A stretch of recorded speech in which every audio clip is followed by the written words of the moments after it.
Today in the rod shop we have a brand new Berkley lightning rod, bought off the bargain bin. Damaged rod. You can see it still has the plastic condom on it. It's brand new, never been molested yet. Out of the bargain bin for $8. It's a lightning rod. I don't know, it's probably a $25 rod from Berkley, and the only thing that appears to be wrong with it is somebody must have played with it in the store and busted the tip off of it. It doesn't look like it was just pulled off. It looks like it was snapped off. I don't know if I can get a good shot of that or not, but it's gone. So we're just going to strip that thread off of there, clean it up, check for any fractures in the end of the blank there, put a new tip on it, and somebody's going to have a rod at probably $10 off at least. I'm guessing this Berkley rod with the Berkley guides on it, dressed the way it is, probably $25 or $35 rod what it started off on a rack with. So we're going to start taking this apart.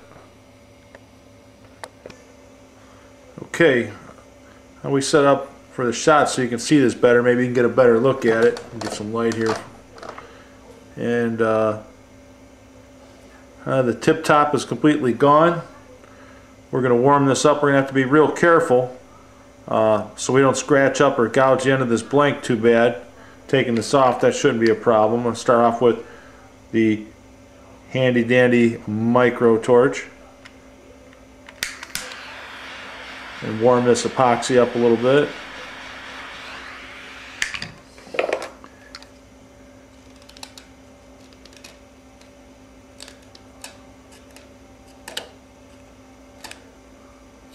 You always want to warm that epoxy up a little bit. That way you're not gouging into anything.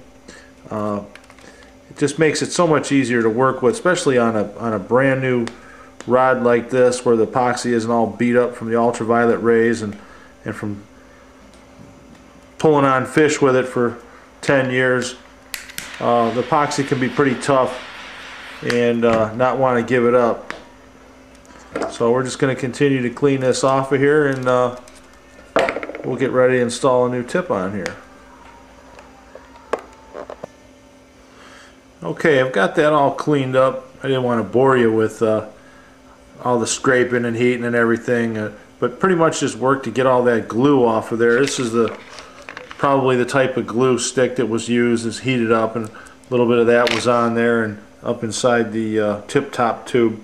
The end of this, you could see where it was definitely fractured a little bit, but I think it'll be fine once we put the new tip top on there.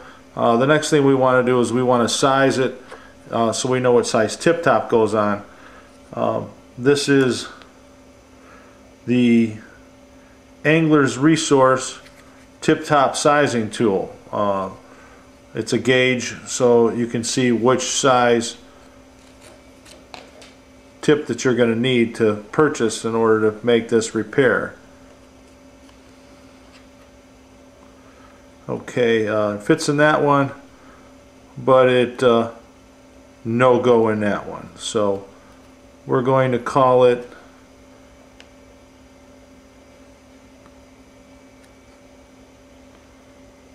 looks like it's going to be a number 5.5. Okay, so that's the size tip that we're going to need, and this looks like it's a number 6 ring, so we need a 5.5 tube with a number 6 ring, and then what we'll do is when we wrap this, we'll go back with the red metallic with the silver trim band that looks like it's about 4 or 5 passes with the silver trim band right before you terminate it at the guide, and we'll put that all together and it'll be like new again. One of the things that I like to do to prep the end of the fishing rod so it gets good bite in there. As I got a little piece of sandpaper, a little piece of 220, and I'll wrap it around the tip, and we'll just scuff it up a bit. I'll just take and turn it, and we'll just scuff that up. That way the glue has the ability to bite into it. When we put that glue in, it'll get in those little ridges, those little scuffs, and it'll hold the tip on better for you. Last thing, what you don't want to do is you don't want to put the glue on and then just put the top on and call it done. You want to make sure that that this has got a little bit of it's a little scratched up, a little coarse on the surface there, so we can bite into it. And when I come back after I get the tip, I'll show you how we prep the top before we actually glue it on to help prevent it from rotating, and why we need to do that.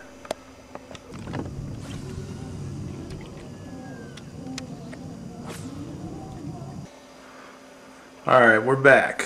I've got a tip top for this Berkley rod off of a donor rod. Somebody had snapped one in half and gave it to me for the parts, and doing little repairs like this, these are just fine. I found one that fits on there real nice. It's silver, like the rest of the guides, matches well enough. And I'm going to go over how to put this on, but first what I want to talk about is prepping the tip top before we put it on. A lot of times I get into the rod shop where we get guides that are loose, or they're spinning, and they've lost the adhesion from the glue stick that was used to put it on. And what I like to do on either painted or non-painted tip tops is I like to take my pick tool and actually score down the inside of the tube ridges that go from top to bottom, almost like splines. And what that'll do is that'll make it bite into that glue better when you put the tip on. That'll stop it from wanting to rotate either clockwise or counterclockwise. So what I'll do is I'll take my pick tool that's sharp, pointy, and I'll put it in on an angle. See if you can get a shot of this, and just scratch down in there, a half a dozen times.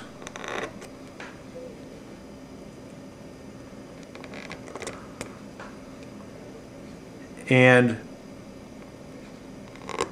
make little grooves like splines that the glue will fill in, and prevent it from rotating as easily. Now anything can happen.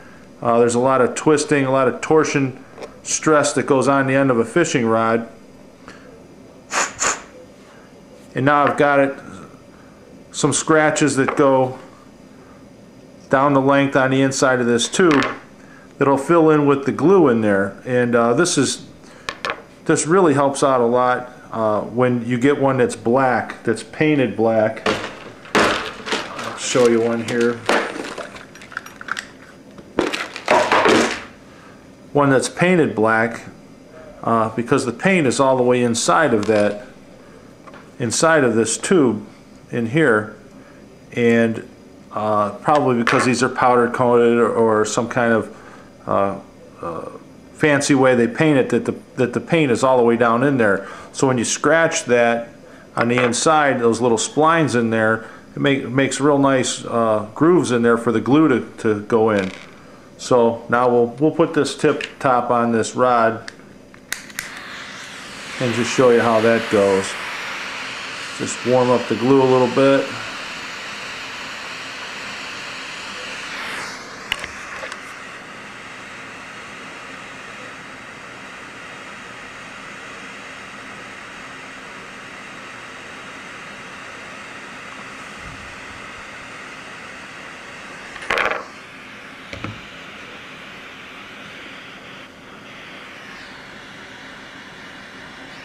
And you always want to get some glue right in the end of the tip top as well.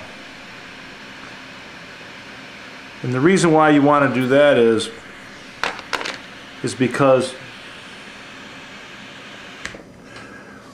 when you have everything all nice and melty and you shove it down in there, if you don't have that little puddle right in the end to push down in there, all that's going to happen is the edge of this tube from the tip top is going to do nothing but scrape it off of the end of your rod blank, and you won't get any glue down in the end in here, and lo and behold, the tip will start to come loose and spin and all the other good stuff that we don't want to have happen. So after you get the glue in these two places, you warm it back up.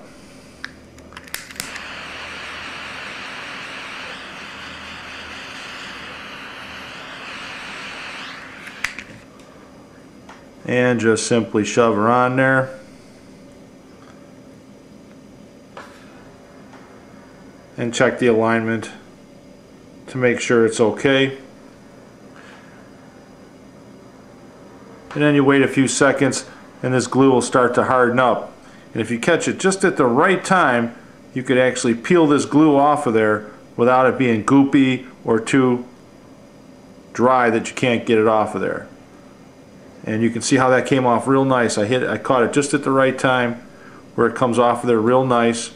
No other cleanup needed. And then we're ready to wrap. Berkley lightning rod that came out of the bargain bin, and we're going to wrap it in up at the tip top on the end of the rod blank there where we replaced the tip top, and we're going to wrap it in red with silver trim to make it match the rest of the rod. Try to get a close-up shot of that there for you.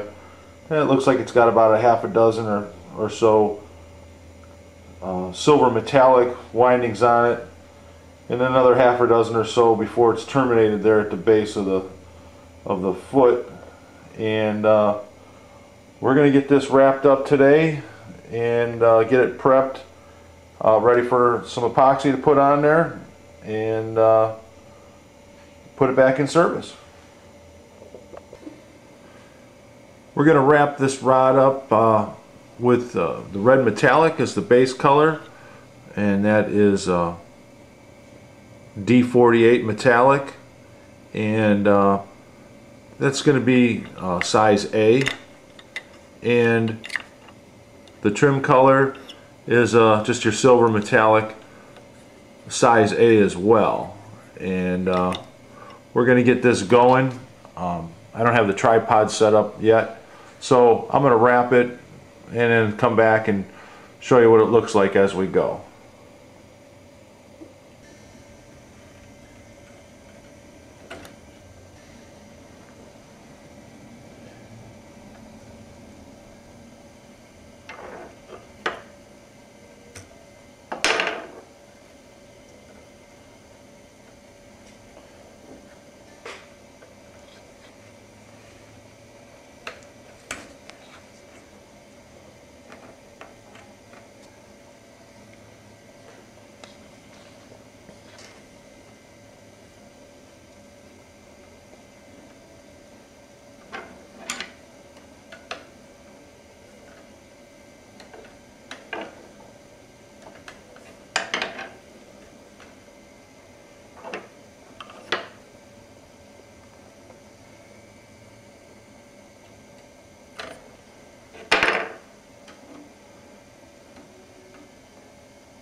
Okay, now it's ready for epoxy.